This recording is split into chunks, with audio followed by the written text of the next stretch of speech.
কুরুক্ষেত্রের যুদ্ধে সমস্ত নিহত বীরের পারলৌকিক কার্য সম্পন্ন হবার পর পাণ্ডবরা তাদের জ্যেষ্ঠ ভ্রাতাকে যখন সমগ্র হস্তিনাপুরের শাসনভার গ্রহণ করবার জন্য আহ্বান জানালেন, সেই সময় যুধিষ্ঠির বললেন, শোনো অর্জুন, আমার আর রাজ্য পরিচালনার ইচ্ছা নেই।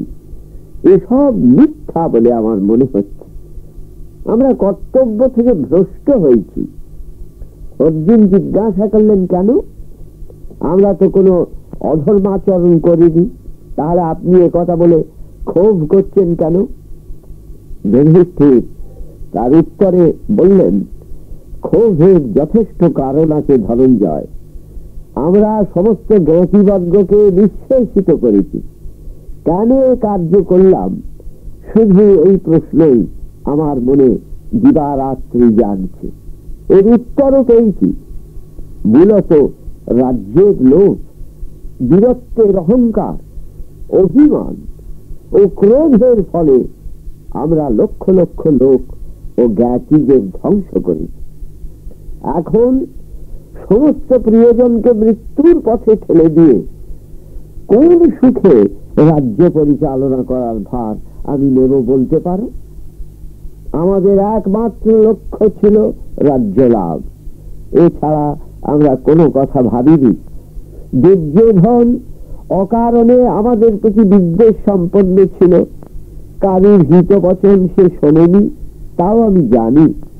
কিন্তু আমরা তা উপেক্ষা করে যদি মনোচর্যেও বাস করতাম, তাহলে তো এই লোকক্ষয় হতো না, তাতেও তো শান্তি ছিল।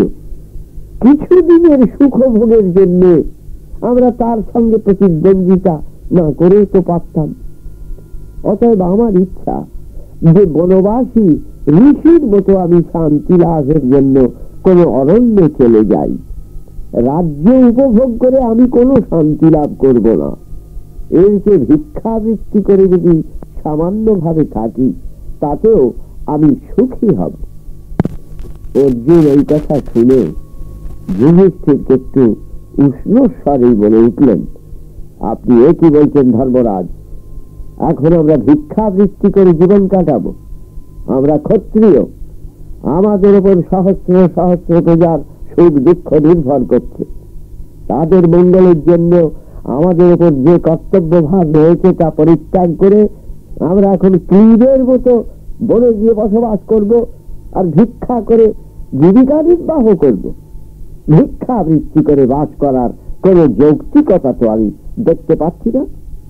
ভিক্ষাবৃত্তি করে তারা যারা নিতান্ত হতভাগ্য, মান সম্মান বোধ যারা হারায় এবং যখন বোঝে সেই সম্মান লাভের কোনো উপায় নেই, তখন তারা ভিক্ষাবৃত্তি করে। যার পুত্র কলত্র বা কোনো সম্পদ নেই, তারাই ভিক্ষাবৃত্তি অবলম্বন করতে পারে। কিন্তু আপনি এই রাজ সম্পদ ফেলে দিয়ে ভিক্ষাবৃত্তি করলে লোকে আপনাকে কি বলবে? যার যোগ্য সমস্ত পরিত্যাগ করে আপনি শেষে এই বৃত্তিকেই শ্রেষ্ঠ বৃত্তি বলে মনে করছেন। ঋষিদের সঙ্গে রাজাদের পার্থক্য রয়েছে অনেক। তাদের কর্তব্য আর ক্ষত্রিয়ের কর্তব্য এক নয়। আমরা ক্ষত্রিয়, অর্থ সামর্থ্য দুই অর্জন করা আমাদের ব্রত। দারিদ্র্যকে বরণ করা আমাদের পক্ষে অন্যায়। অর্থ উপার্জন না করা আমাদের পক্ষে পাপ। এই অর্থ দিয়ে যাগ যজ্ঞ ও বহু শুভ অনুষ্ঠান করা যায়, আমরা তা স্বেচ্ছায় পরিত্যাগ করে চলে যাব এমন কল্পনা আপনি করলেন কি করে? এই পৃথিবীতে অর্থহীন ব্যক্তি ধর্ম যথাযথ পালন করতে পারে না বলে আমার বিশ্বাস। বেদেও নির্দিষ্ট আছে যে মানুষ পাণ্ডিত্য লাভ করে অর্থ উপার্জনের চেষ্টা করবে এবং তার দ্বারা শুভ কর্ম যারা করেন তাদের সহায়তা করবে এবং নিজেও যাগযজ্ঞ সম্পন্ন করবে। ক্ষত্রিয় যুদ্ধ করে অর্থ উপার্জন করে। রাজা অর্থশালী হলে প্রজারা নানাভাবে উপকৃত হতে পারে। রাজকোষে সঞ্চিত অর্থ দ্বারা বহুজনকে তৃপ্তিদান করা সম্ভব হয়। যেমন সাগর জল বহু নদীতে ব্যপ্ত হয়, তেমনি রাজারাও বহু প্রজার কল্যাণে অর্থ ব্যয় করতে সমর্থ হন। আপনি এই কার্য থেকে বিরত হলে পাপ সঞ্চয় করবেন, ক্ষত্রিয়ত্বের ধর্ম থেকে বিচ্যুত হবেন। অতএব আপনার এই সংকল্প পরিহার করা কর্তব্য। যুধিষ্ঠির বললেন, দেখো, তোমরা রাজত্ব করো, তার বিরুদ্ধে আমি কিছু বলছি না। আমি নিজে ভিক্ষা না করে, সহস্র ক্লেশ স্বীকার করে, অরণ্যের ফলমূল খেয়েই নয় কোনো প্রকারে জীবন ধারণ করব, সুখ দুঃখকে সমজ্ঞান করব, সমস্ত আশা পাশ থেকে মুক্ত হয়ে স্বাধীনভাবে বিচরণ করব এবং বৈরাগ্য অবলম্বন করে শাশ্বত বস্তু লাভ করতে সচেষ্ট থাকব। এতে তোমাদের আপত্তি হওয়ার তো কোনো কারণ থাকতে পারে না। তাই আমি সন্ন্যাস ব্রত অবলম্বন করতে চাই।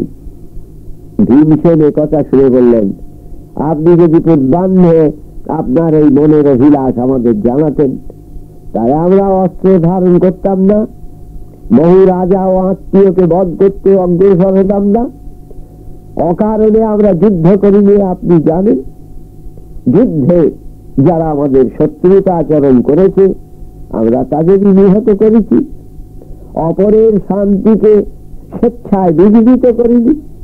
ক্ষত্র ধর্ম পালন করাই তো ক্ষত্রিয়ের ব্রত, ঋষিদের ব্রত আমরা অবলম্বন করব কেন?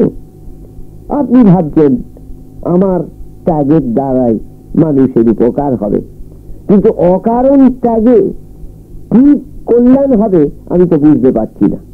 তা যদি হতো তাহলে পর্বত ও বৃক্ষলতার ত্যাগে তারাও সিদ্ধি লাভ করত।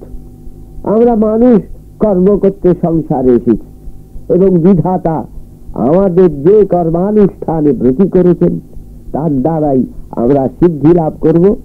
আমরা কোনো অসৎ কার্য করতে যাচ্ছি না, ক্ষত্রিয় ধর্ম পালন করেছি এবং ভবিষ্যতে করব, এতে কোনো অন্যায় তো হতে পারে না। ভীমসেনের কথা শেষ হবার সঙ্গে সঙ্গে অর্জুন পুনরায় বলতে আরম্ভ করলেন, মহারাজ, আপনি সন্ন্যাস ধর্ম পালন করতে যাচ্ছেন বোধ হয় এই কারণে যে গার্হস্থ্য ধর্মের দ্বারা শাশ্বত সত্যকে কোনোদিন লাভ করা যায় না। কিন্তু আপনার বিশ্বাস ভ্রান্ত।